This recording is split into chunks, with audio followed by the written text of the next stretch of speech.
안녕하십니까. 탈북강사 나영입니다. 오늘 이 시간에는 우리 여러분들하고 북한이 나라입니까? 하는 이야기를 해보려고 합니다. 여러분, 북한이 나라입니까? 잘 모르시겠죠? 나라라고 해야 되냐? 하지 말아야 되냐?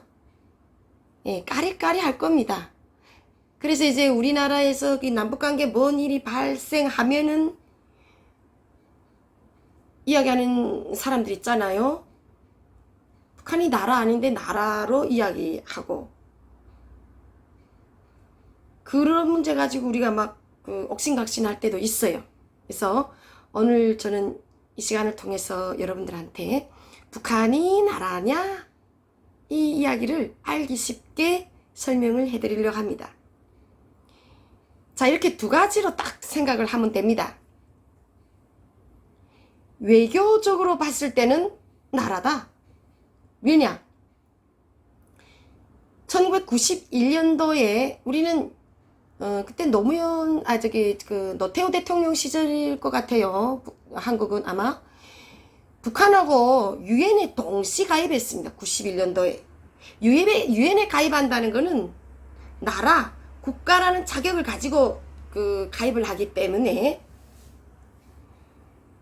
외교적으로 뭔가를 논하고 외교적으로 봤을 때는 나라예요. 그래서 북한이 예무성이나 우리 외교부나 유엔에 가서 이렇게 발언을 할 때도 동등하게 국가적인 대표로 자격을 가지고 이야기하는 겁니다. 그런데 대내외적으로 봤을 때는 북한이 절대 나라가 아닙니다. 그것은 우리나라 헌법에 그대로 명시되어 있어요. 우리는 공화국 북반부에 있는 저 영토를, 우리나라 북쪽에 있는 저 영토를 수복을 못한 대한민국 영토로 규정을 하고 있는 겁니다. 그래서 탈북자들이 한국으로 들어오면 일반 조선족이나 일반 다문화 가족과 같이 우리는 대우를 안 받아요. 왜? 한반도에서 태어난 사람은 누구나 다 대한민국 국적을 가질 수 있다는 이 헌법에 의해서 우리는 시험이고 뭐이고 그런 절차를 가질 필요가 없어요. 한국 땅을 딱 밟는 순간 국정원에서 북한 사람이라는 걸 딱 인정이 되는 순간 우리들은, 이 탈북민들은 대한민국 국민이 되는 거죠. 조선족들, 우리 동포, 우리 민족이라고 하지만, 우리하고 민족이 같은 그런 혈육임에도 불구하지만 우리는 어떻게? 우리 영토에서 태어나지 않았기 때문에 우리 탈북민들하고 이렇게 다르게 보는 겁니다. 한반도에서 태어난 사람은 누구나 다 대한민국 국적을 가질 수 있다. 그래서 우리는 대내적으로는 북한이 나라가 아니다. 그래서 여러분들이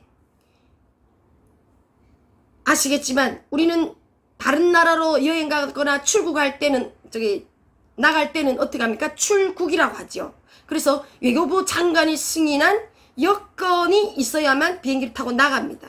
그래서 우리는 출국이 되는 거죠. 조국을 잠시 나갔다 오겠다. 그런데 북한으로 내가 만약 들어간다면 우린 여건이 필요 없습니다. 통일부 장관이 승인한 출입 확인서, 이것만 있으면 우리는 남북 출입국 관리소를 통해서 북측으로 들어갈 수 있는 겁니다. 그래서 그때는 뭐라 합니까? 출경이라고 합니다. 우리나라 경내 안에서 왔다 갔다 하기 때문에 출경이라고 말을 하지 출국이라고 안 하는 겁니다. 이것만 봐도 우리는 대내외적으로 북한하고 거래할 때는 나라가 아니라 북측, 남측. 그래서 모든 경제적인 교류를 남북 간에 할 때도 우리는 어떡합니까? 물건을 반출, 반입 이렇게 말을 하는 거죠. 우리는 수출, 수입, 이를 지어. 다른 나라에서 오는 물건들은. 근데 우리 북한에다 대고 수출, 수입합니까? 아닙니다. 반출, 반입. 개성공단에서 만든 물건을 실어내와도 반출, 들여보내도 반입. 이렇게 말을 하는 거죠.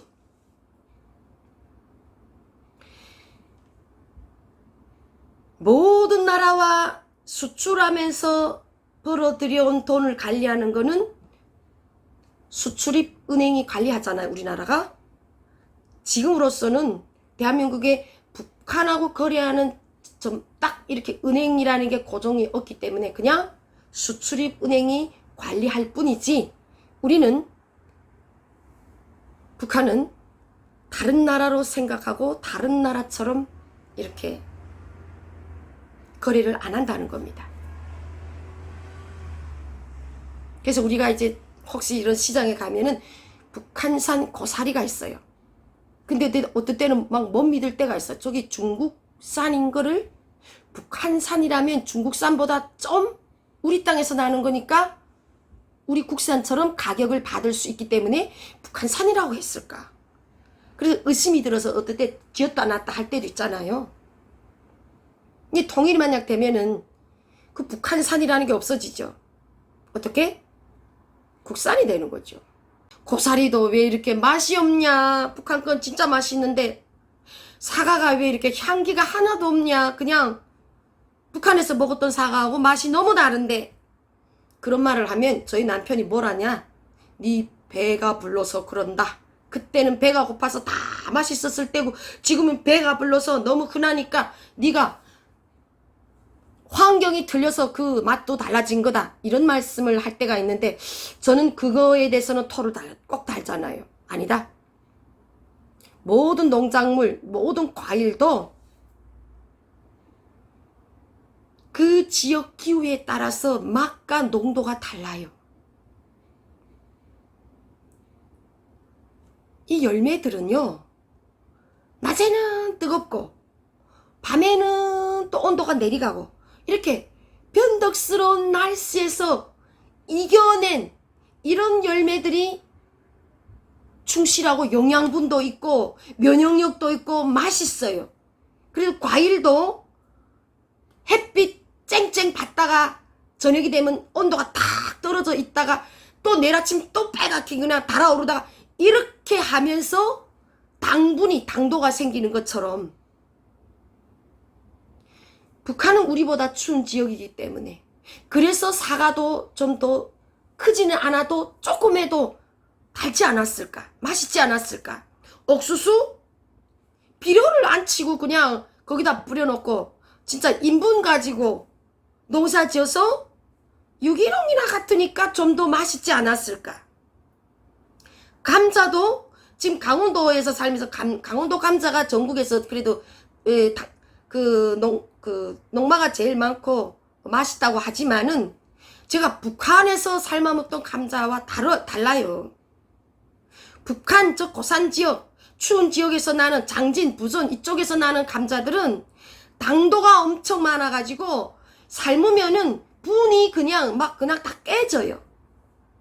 그래서 저는 빨리 통일이 돼서 남쪽 분들이 북한에서 진 그 온도에 견디면서 자란 이런 걸 먹어보면은 조금 다르구나 하는 걸 알 겁니다.